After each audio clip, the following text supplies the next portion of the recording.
double integrals in polar coordinates.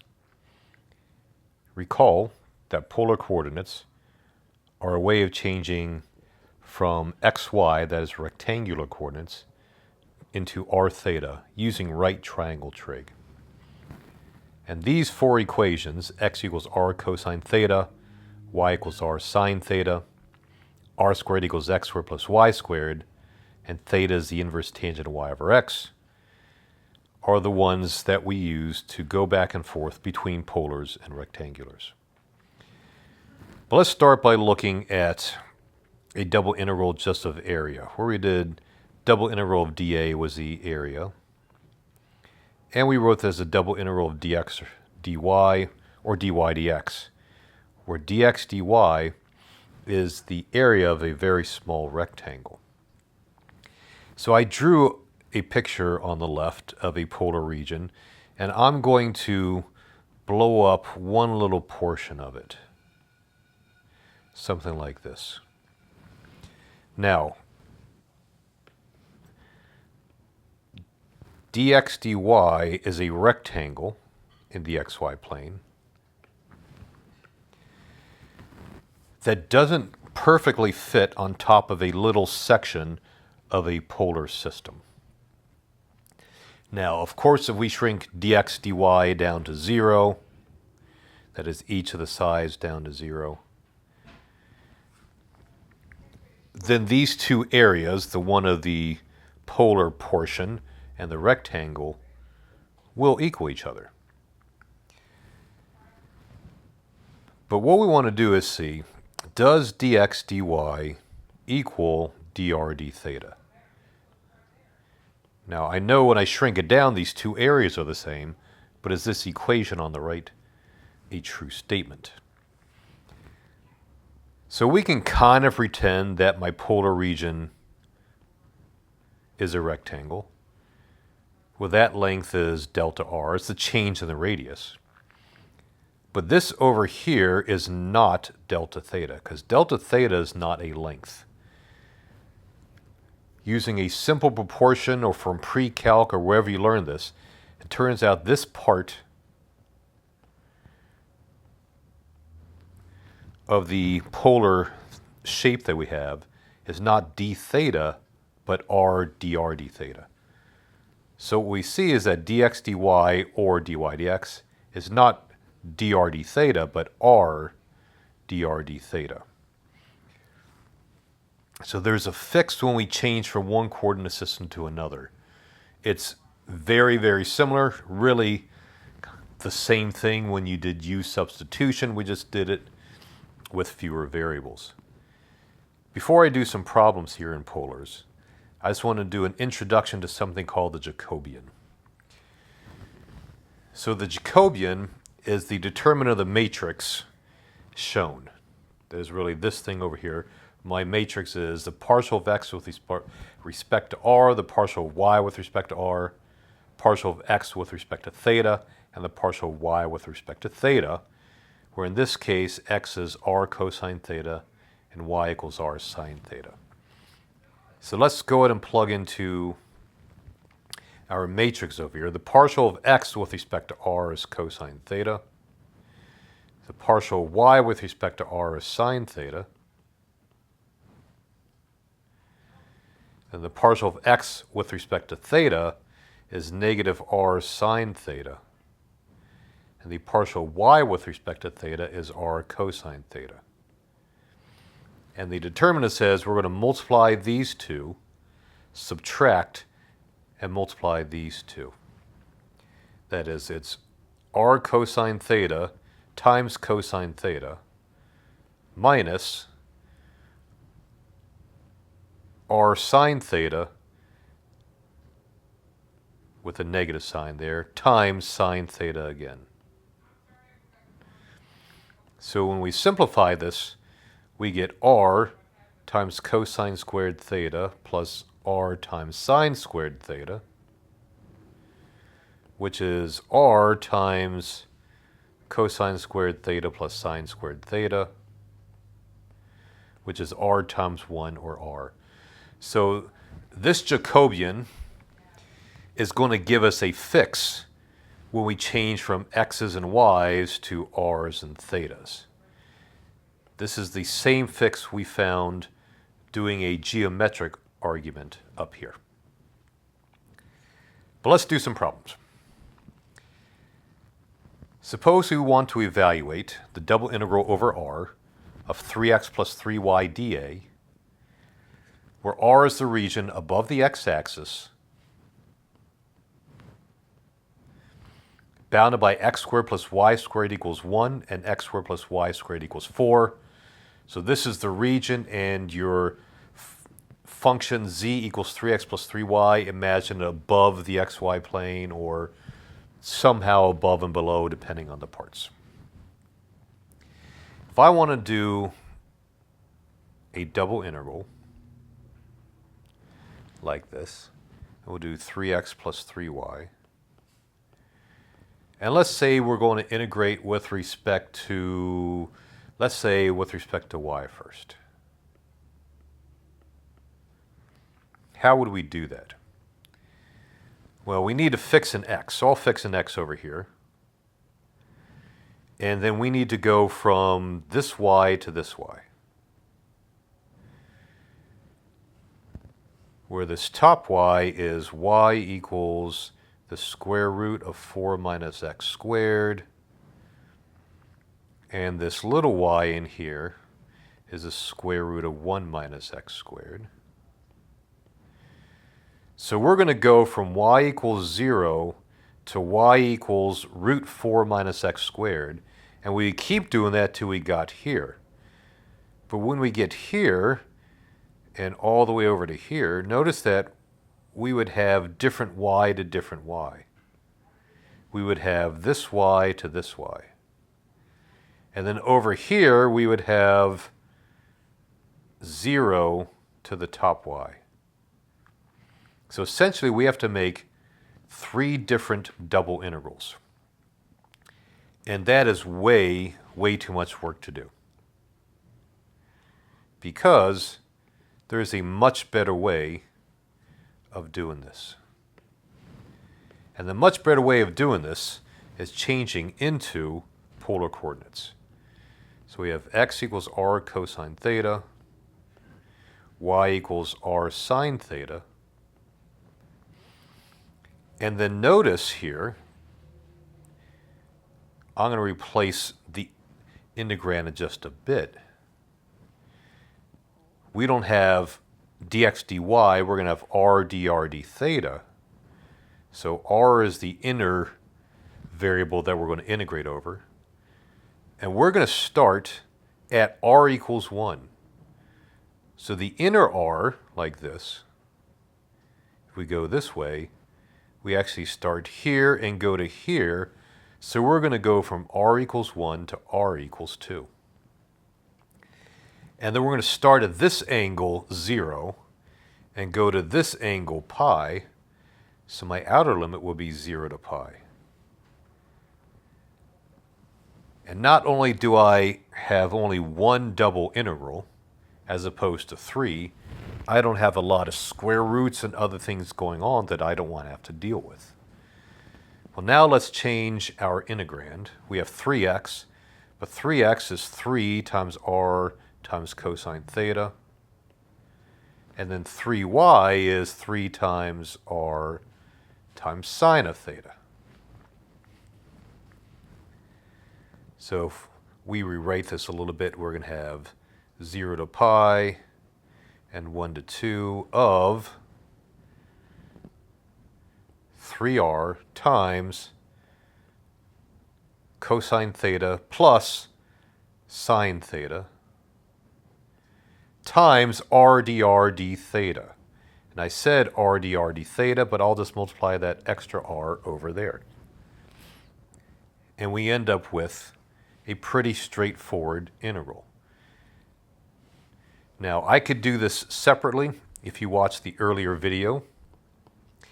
I know since thetas and r's are separated, I could actually rewrite this as the product of my two integrals, so I'm going to do this.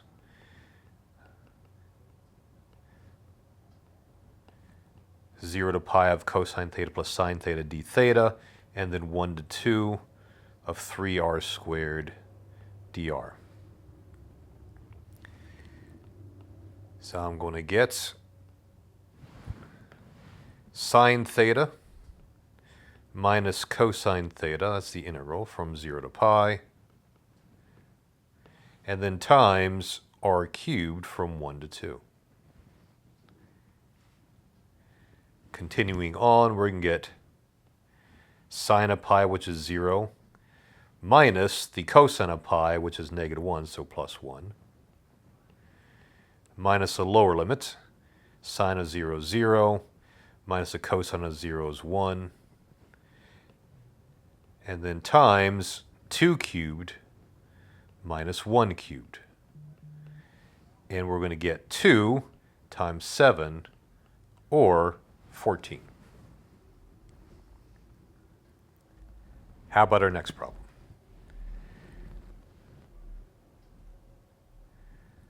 Let's find the volume of the solid bounded by z equals 0 and z equals 1 minus x squared minus y squared.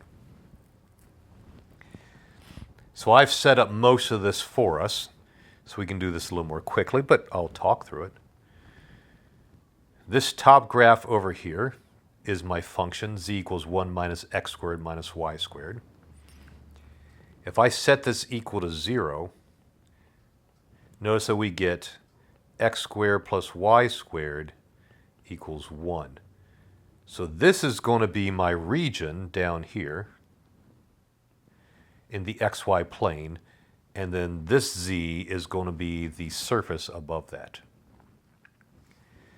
So notice down here, if this is the region over which I want to integrate, my radius goes from 0 to 1, and my angle goes from 0 to 2 pi. So I can set up my double integral like this. Instead of having the double integral over r of 1 minus x squared minus y squared dA, I can have the integral 0 to 2 pi, matching my theta, 0 to 1, matching my dr, of 1 minus r squared. Now don't forget we have this extra r because dx dy will always get changed to r dr d theta in polars. Now where did I get 1 minus r squared from? Well, don't forget that in polars, r squared equals x squared plus y squared. So if you're stuck, you can always go back to those 4 basic equations. So 1 minus x squared minus y squared is the same as 1 minus x squared plus y squared, as such, which is 1 minus r squared. And then again, r dr d theta. Since the r's are separate from the thetas, I can make my double integral the product. So we can do the integral from 0 to 2 pi of simply d theta, there's no other thetas there, times the integral from 0 to 1 of r times 1 minus r squared, or r minus r cubed. Now we can integrate. The integral of d theta is theta from 0 to 2 pi. The integral of r minus r cubed is r squared over 2 minus r to the 4th over 4 from 0 to 1. And then we get 2 pi minus 0 times 1/2 minus 1/4 minus 0 equals 2 pi times 1/4, or pi over 2.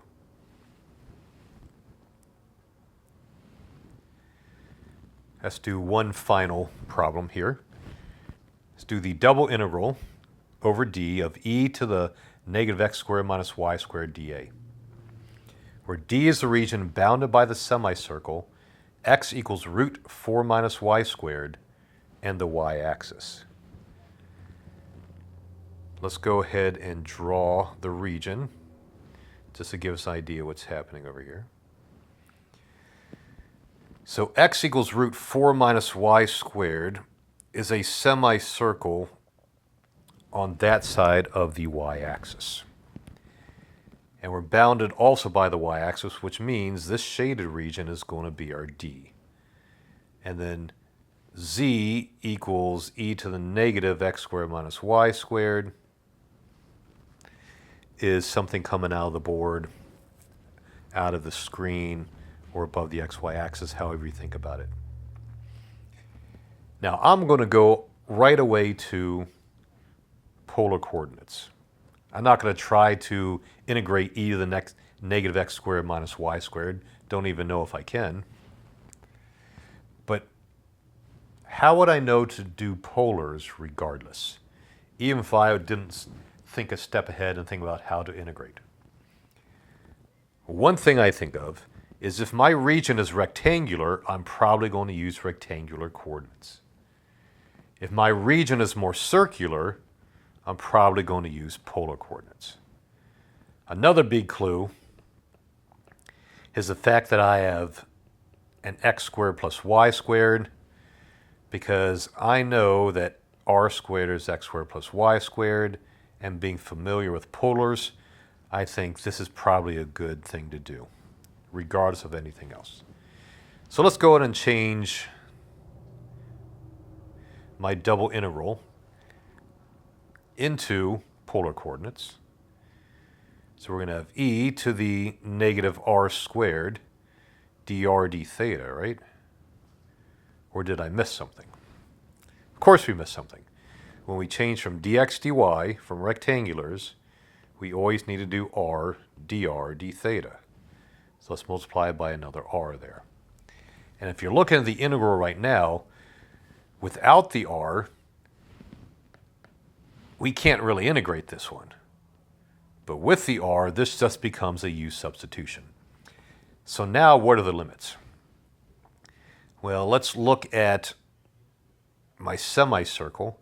If I do the square of both sides, we get x squared equals 4 minus y squared, or x squared plus y squared equals 4.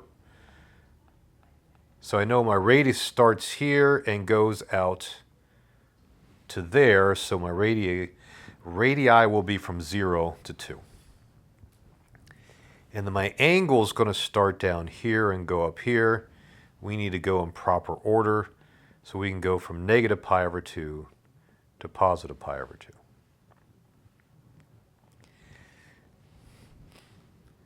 My thetas are separate, so I could do the thing where we do the product of two double integrals. That is the product of two single integrals. And I'll rewrite this in the way that I usually see it. So negative pi over 2 to pi over 2 of the integral of d theta, and then 0 to 2 integral of r e to the negative r squared dr. So this first part is going to give us theta from negative pi over 2 to pi over 2. And then times this integral, which is going to be negative 1/2 e to the negative r squared from 0 to 2. If you need to see it, u equals negative r squared, du equals negative 2r dr. So I need a negative 2 to fix this, and then a negative 1/2 outside being multiplied.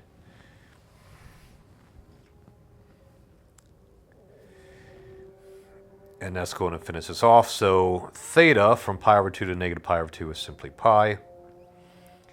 And then we have negative 1/2. So let me put that here with the pi. So negative pi over 2 times e to the negative 4 minus e to the negative 0, or e to the 0, which is going to be pi over 2 times 1 minus e to the negative 4th.